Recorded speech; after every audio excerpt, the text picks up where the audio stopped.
नमस्कार, माझे नाव अर्चना. डान्स आणि फूड चॅनलमध्ये तुमचं स्वागत आहे. तर आपण वाळवणीचे पदार्थची रेसिपी चालू केलेली आहे. त्यामधला पहिला पदार्थ आहे तो म्हणजे तांदळाचे पापड किंवा तुम्ही त्याला साल पापड असंही म्हणू शकता. हे पापड अगदी छान होतात, मस्त होतात आणि या पापडामध्ये आपल्याला कोणतेही तांदूळ भिजत वगैरे घालायचे नाही आहे. तर झटपट आपण असे हे पापड करणार आहोत आणि एक पापड तळला की कढई भरून फुलतो असे हे पापड तयार होतात. तर त्यासाठी मी काय केलेलं आहे, अशा पद्धतीने 1 वाटी तांदूळ घेतलेला आहे. मी बासमती मोगरा तांदूळ घेतलेला आहे 1 वाटी.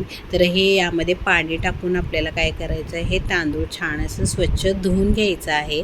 तर आपल्याला हे तांदूळ 3 दिवस भिजत न घालता आदल्या रात्री हे तांदूळ अशा पद्धतीने भिजत घालायचे आहेत आणि दुसऱ्या दिवशी सकाळी आपल्याला हे पापड करून घ्यायचे आहेत. तर अशा पद्धतीने तुम्ही बघू शकता, दुसऱ्या दिवशी सकाळी हे तांदूळ आपले छान भिजलेले आहेत. आता हे आपल्याला ह्याच्यामध्ये मिक्सरमध्ये वाटून घ्यायचं आहे. तर यामध्ये मी हे तांदूळ टाकून आपल्याला काय करायचं आहे, पहिले मी 1 वाटी पाणी टाकून हे तांदूळ वाटून घेतलेलं होतं. आता 1 वाटीनंतर थोडंसं वर यामध्ये पाणी टाकलेलं आहे. तर टोटल मी 1.25 वाटी पाणी यामध्ये वापरलेलं आहे आणि असं हे थिक बॅटर आपल्याला हवं आहे. तर तुम्ही पाणी टाकताना थोडंसं जपून पाणी टाका आणि मग बॅटर कसं झालं आहे हे बघून मग पाणी तुम्ही ॲड करू शकता.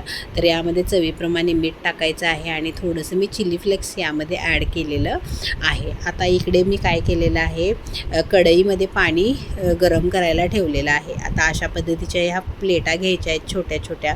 तुम्हाला मोठी प्लेट घ्यायची असेल तर तुम्ही मोठ्या पद्धतीचे सुद्धा पापड करू शकता आणि हे आपल्याला स्टीम करून घ्यायचं आहे. तर अर्ध्या मिनटासाठी आपल्याला हे स्टीम करून घ्यायचं आहे. अर्ध्या मिनटानंतर हे प्लेट आपल्याला काढून घ्यायची आहे आणि याला थंड करून घ्यायची आहे.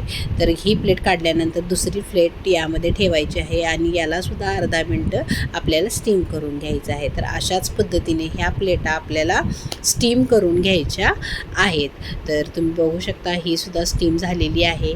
तर यालासुद्धा मी आता काढून घेणार आहोत. तर अशाच पद्धतीने आपल्याला काय करायचं आहे, स्टीम करून घेऊन या प्लेटा काढायच्या आहेत. तर ह्यामधले आपण आता पापड काढणार आहोत बघा. तर अशाच पद्धतीने मी एक सुई घेतलेली आहे आणि सुईच्या साहाय्याने हे पापड अशा पद्धतीने उचलून घेत आहे.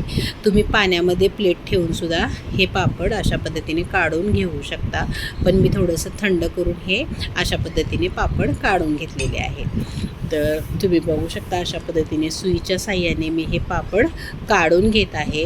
तर हे अगदी सोप्या पद्धतीचे पापड करण्याची पद्धत आहे. म्हणजे याला 3 दिवस तांदूळ वगैरे भिजत घालायचे नाही, 1च दिवस रात्री भिजत घालायचे आणि अशा पद्धतीने हे पापड तयार झालेले आहेत बघा. एकही पापड चिरलेला नाही आहे. तर अशाच पद्धतीने सर्व पापड मी करून घेतलेले आहेत. आता हे पापड मी 3 ते 4 दिवस उन्हामध्ये वाळवून घेणार आहेत. तर तुम्ही बघू शकता 3 ते 4 दिवस मी हे उन्हामध्ये पापड छान असे वाळवून घेतलेले आहेत आणि तुम्ही बघू शकता किती छान ट्रान्सपरंट हे पापड तयार झालेले आहेत. तर 1 वाटीमध्ये हे 30 ते 35 पापड तयार झालेले आहेत. तर इकडे तेल छान गरम झालेलं आहे आणि तेलामध्ये पापड टाकल्यानंतर बघा तुम्ही बघू शकता किती मस्त असा हा पापड फुललेला आहे 3 ते 4 पट. तर तुम्ही बघू शकता अशा पद्धतीने हे पापड छान असे तयार होतात. तर पापड टाकला की पूर्ण कढई भरत आहे बघा. तर अशा पद्धतीने हे पापड छान असे तयार होतात.